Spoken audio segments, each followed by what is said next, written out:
ሊቃናተ ነድ ዘሰማያዊት ማይፈድ በእንተ በግዑ እቀብዋ ነዛቲ ያዘድ።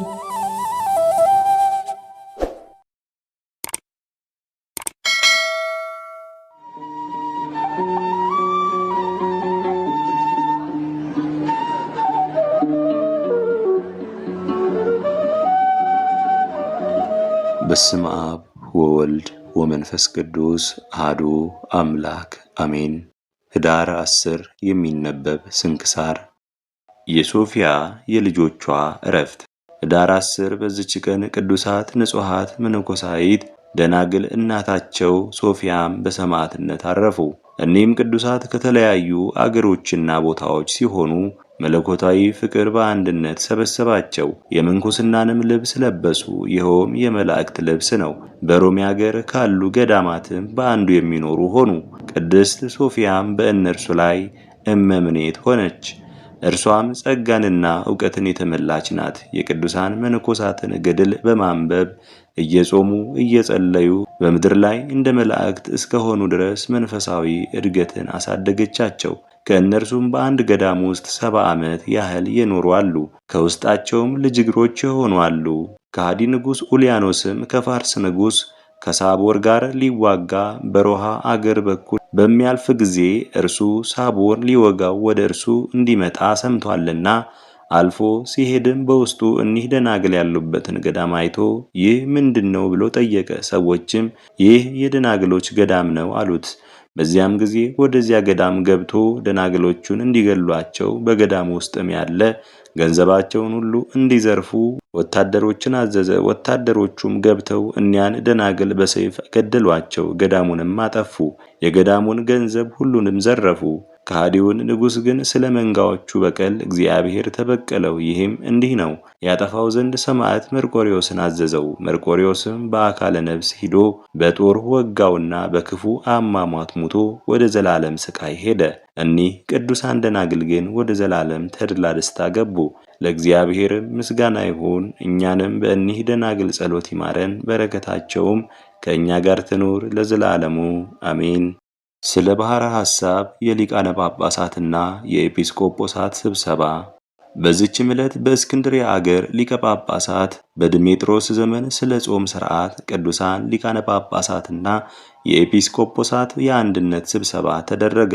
በዚህም የአንድነት ጉባኤ የመሰብሰባቸው ምክንያት እንዲህ ነው። የክርስቲያን ወገኖች በጥር 11 ቀን በከበረች በጥምቀት በዓል ተጠምቀው በማግስቱ የከበረች የ40 ቀንን ጾም መጾም ይጀምራሉ። እስከ የካቲት 22 ቀንም ጾመው ጾሙን ይፈቱታል።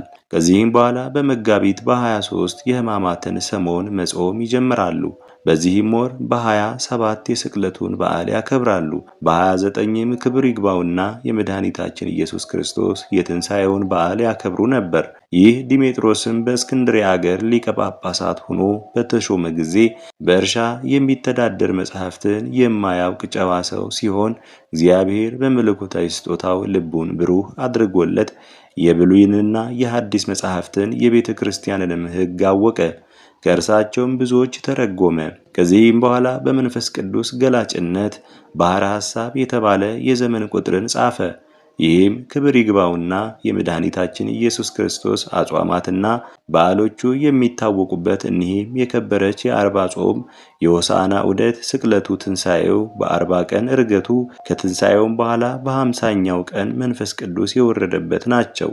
ይህንንም ጽፎ ወደ ሮሜ አገር ሊቀ ጳጳሳት ወደ አባ ፊቅጦር ላከ። ሁለተኛም ወደ አንጾኪያ አገር ሊቀ ጳጳሳት አባ መክሲሞስ ላከ። ዳግመኛም ወደ ኢየሩሳሌም አገር ሊቀ ጳጳሳት አባ አጋቢዮስ ላከ። እነርሱም ባነበቧት ጊዜ እጅግ ደስ ተሰኙባት። የሮሜ አገር ሊቀ ጳጳሳት አባ ፊቅጦርም በሮሜ አገሮች ሁሉ ያሉትን ኤጲስቆጶሳቶቹን አዋቂዎችን፣ ብዙዎች ሊቃውንትንም ሰበሰባቸው። ይህንንም የዘመን ቁጥር አስነበበላቸው። እጅግም በጣም ጥሩ ሆኖ አግኝተውት ደስ ተሰኙበት። በደስታም ተቀበሉት። አባዝተውም በመጽሐፍ ለሁሉ አገሮች ላኩት። እስከዚች ዕለትም ጸንቶ ተሰርቶ ኖረ። ከዚህም በኋላ ልዩ ሶስት የሆነ አንድ እግዚአብሔርን ፈጽሞ እያመሰገኑት ወደ ሀገራቸው ገቡ። ለእርሱም ክብርና ምስጋና ይሁን ለዘላለሙ አሜን። የጳውሎስና የሶስት ሰማዕታት መታሰቢያ። በዚችም ዕለት የጳውሎስና የሶስት ሰማዕታት መታሰቢያቸው ነው። በረከታቸውም ከእኛ ጋር ትኑር ለዘላለሙ አሜን። አስጀምሮ ላስፈጸመን ለልዑል እግዚአብሔር ክብር ምስጋና ይሁን መቼም መች ለዘላለሙ አሜን። ውድ የሊቃናት ሚዲያ ቤተሰቦቻችን ኅዳር 10 የሚነበብ ስንክሳር ወደ እናንተ አቀረብን። ይህን ይመስል ነበር። በቀጣይ በአዲስ ክፍል እስከምንገናኝ ድረስ እግዚአብሔር ቸር ያቆየን። መልካም ጊዜ